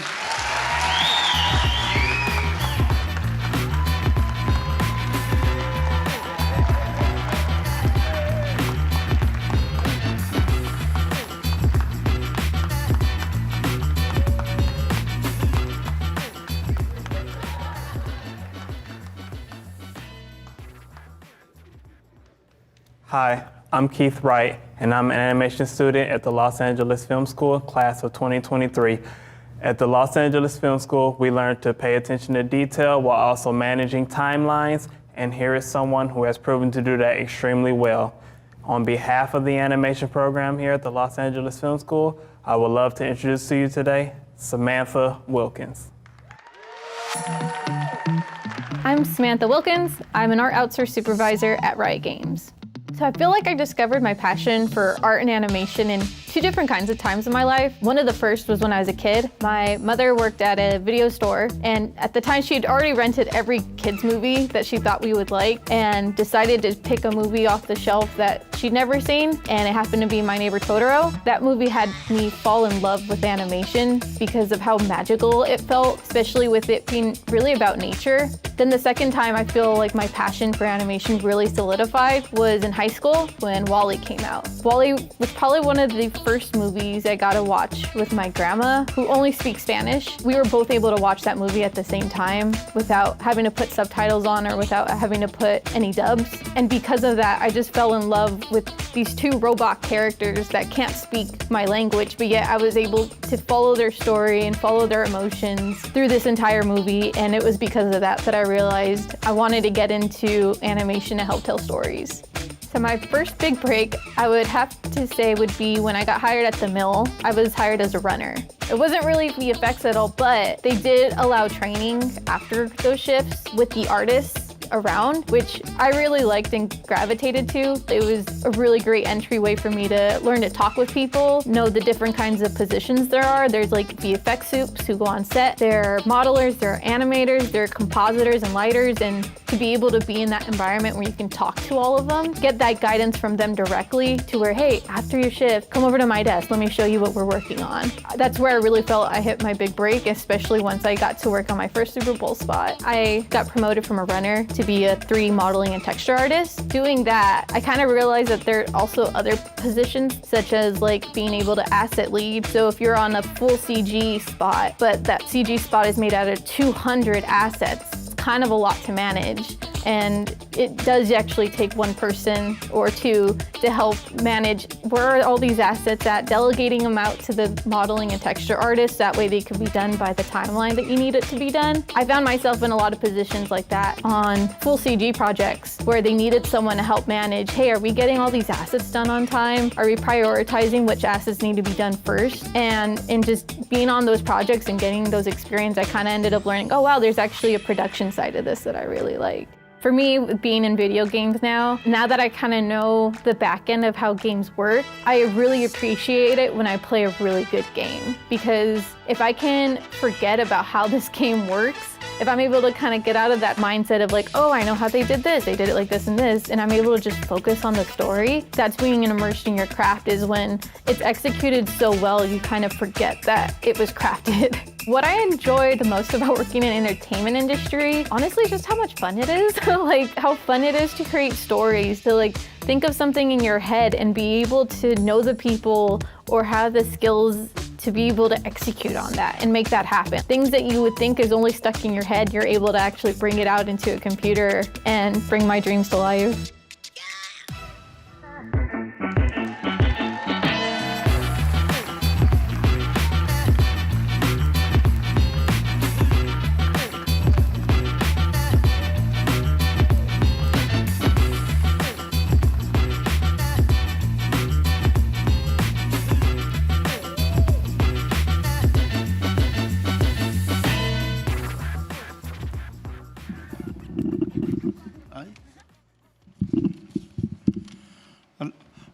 ¿Ya? Buenas noches a todos. Good evening, everyone. Esta noche es una noche muy especial para todos, This evening is a very special night for everyone. pero estoy especialmente emocionado y honrado I am especially excited and honored de que me hayan pedido to be asked que presente a mi nieta Samantha to present an award to my granddaughter Samantha a recibir su premio. to receive her award. Las palabras no pueden explicar I cannot express with words lo que siento acerca de sus logros how I feel in regards to her achievements. hasta ahora en su vida Her achievements in her life y carrera. and in her career. Pero lo intentaré. But I will try. Desde que era una niña pequeña Since she was a little girl que venía a pasar tiempo con su mami Alicia and she would come and spend time with her mama Alicia y conmigo, and with me, hasta ahora until now, ha sido desinteresada, she has been a selfless, amorosa, loving, ansiosa de poder ayudar anxious and willing to help, y dispuesta a tomar and willing la iniciativa de ayudar. and willing to help. Incluso cuando no se le pide Even when she's not asked for help, que lo haga, she willingly helps. ella es nuestra princesa. She is our princess. Nunca se quejó She never complained de ayudar a cuidar a su hermana pequeña, when she had to take care of her little sister, hasta para pasar su tiempo and even to spend time con su mami Alicia, with her mommy Alicia, ayudando en la casa. helping her in the home. Siempre lista She's a always satisfacer willing una necesidad. to satisfy a necessity. Desde donar para ayudar She's helped donate a financiar proyectos escolares, to help finance school projects, hasta pedirle and also she has been asked que se presente she has been asked to como invitada especial she has been asked to be a special guest speaker para ayudar to help a motivar to help motivate los futuros animadores. the future animation students. Yo y sus padres, Me, su mami Alicia, her parents, mirándola her mama Alicia, ahora desde el cielo, looking down on her from heaven, su hermana pequeña her little sister, que no pudo estar aquí who could not be here tonight, esta noche, this evening, toda su familia. and all of her family. Estamos muy orgullosos We are very proud de Samantha of Samantha, y me siento honrado and I feel honored de presentarle este premio. this award to her.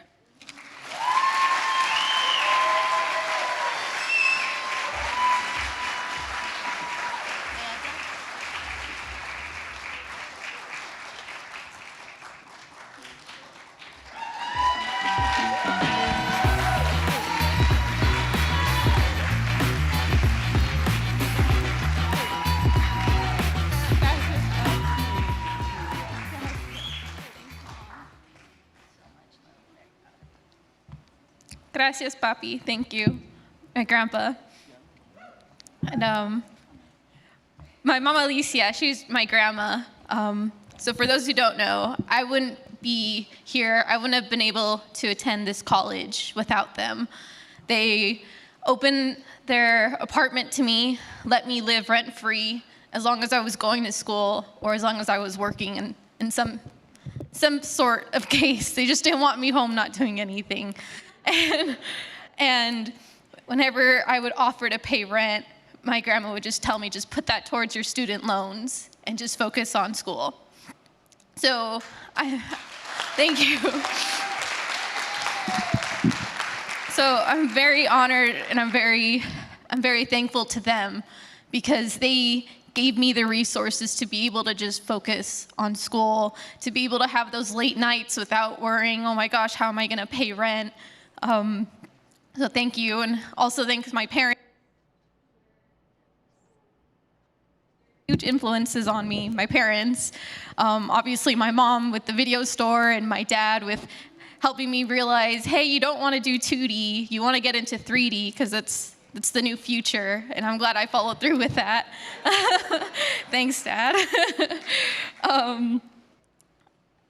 Sorry, and I have notes and my phone just died, but thank you so much to the Los Angeles Film School, the students who put together this beautiful stage and the drum line earlier. Like, this has been so phenomenal, thank you. And also a huge shout out to my sister, Arlene. I miss you guys, the Poe-writers, the Pedragons watching on live stream. Hi, hello, I'm here. And my last huge thank you goes to my husband, Adam, who's always been there supportive of me when Super Bowl season would come around and I'm busy November and December and January working weekends. He was always there to be a comfort to me, remind me to calm down, to take a break, it's okay to have a day off where you're not doing anything. And he definitely balances me out, and I don't know how I would be here without him as well. So thank you. And I think that's about it for me. Thank you so much.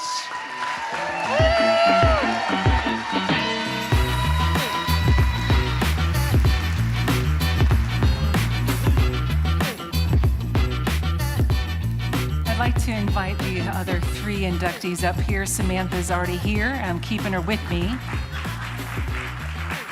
Phil and Jeff and Paquita. Isn't it beautiful? It's beautiful.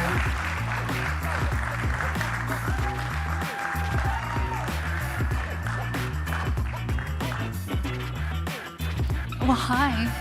Hi, Phil. Let's line up here. They're gonna want some photos, okay? You guys have given us permission to do that, correct? Look at this group.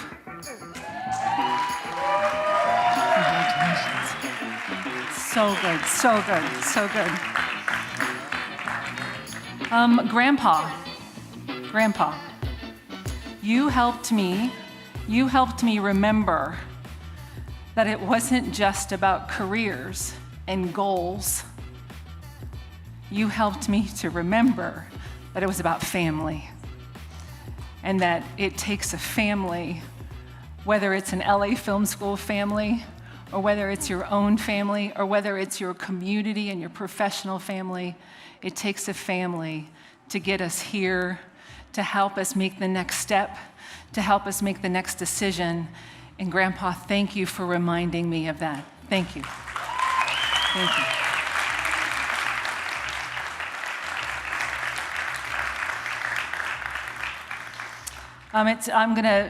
We'll say exactly what Grandpa said. It's hard to come up with the words when I look at the creativity here, the talent here, but also the professionalism, the kindness, the grace that you guys show, what you embody, goodness, and you take that goodness with you.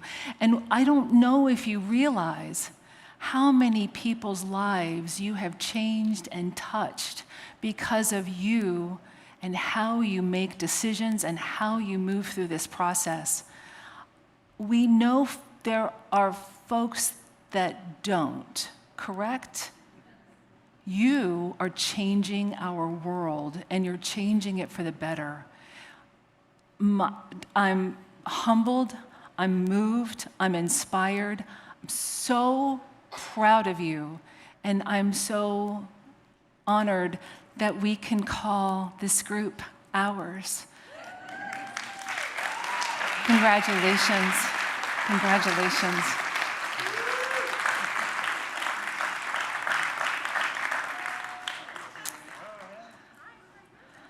Oh, we're going to do some photos. This is Jessica, everybody.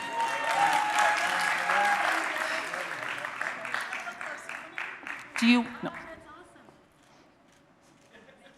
I'm going to ask you to come back in a minute. Stay close. Okay. Ladies and gentlemen, it is my privilege to introduce you to the Los Angeles Film School's Spotlight Academy class of 2023. Stay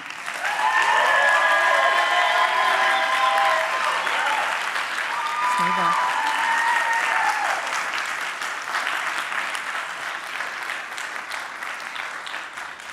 Okay, we're gonna start slowly wrapping it up, but you gotta follow my lead, okay? A lot of moving parts here. It is production after all. Stay with me. This is the test, yeah.